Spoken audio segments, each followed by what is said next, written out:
Hi. Something I'd like to chat with you about is something I've just been seeing in the world, and that is that we're really becoming a society that would rather chase symptoms and really look for underlying causes. As an example, in the medical and pharmaceutical industries, we see people creating medications to get rid of the symptoms of other medications, and even medications to get rid of those symptoms ongoingly. And none really addressing the underlying issue, health issue that's going on for people.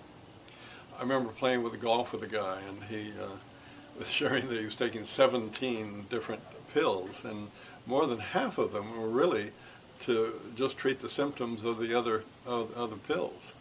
And none were treating the underlying health issue that he was dealing with. I really feel the personal and spiritual growth field is doing much the same thing today. In terms of focusing on the symptoms rather than the underlying causes and source of our issues and limitations. I see that the universe really does work perfectly, and we're a part of that perfection. The law of attraction does describe how an aspect of the universe works. So the questions for me are, why doesn't it work for all of us all the time? Why would anyone even really have to tell us about it?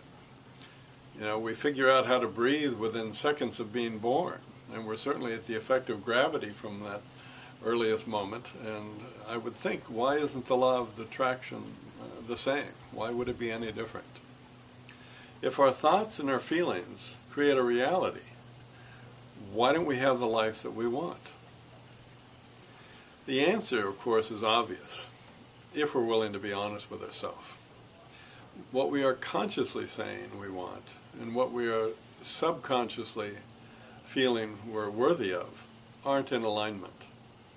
And that means really that the 5% of our thought that's conscious is being overridden by that 95% of our thought that's subconscious. So what is the source of that unsupportive subconscious thought?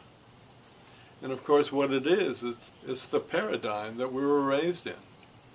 What were we taught or not taught as kids? What perspectives or beliefs were we taught? What limitations, what emotional backlog were just ingrained into our being as kids? It's amazing as how that all of that backlog could really contract us to the point where we're not in alignment with this perfection of the universe. I think that's what most teachers aren't addressing, and they're not supporting us in healing. And I'm wondering, is it because it's just too hard to look at? Maybe not sexy enough to sell? I'm not sure. But I do know that is one thing I want to see change. How about you? Are we really ready now to look for the source of what's holding us back? I hope so.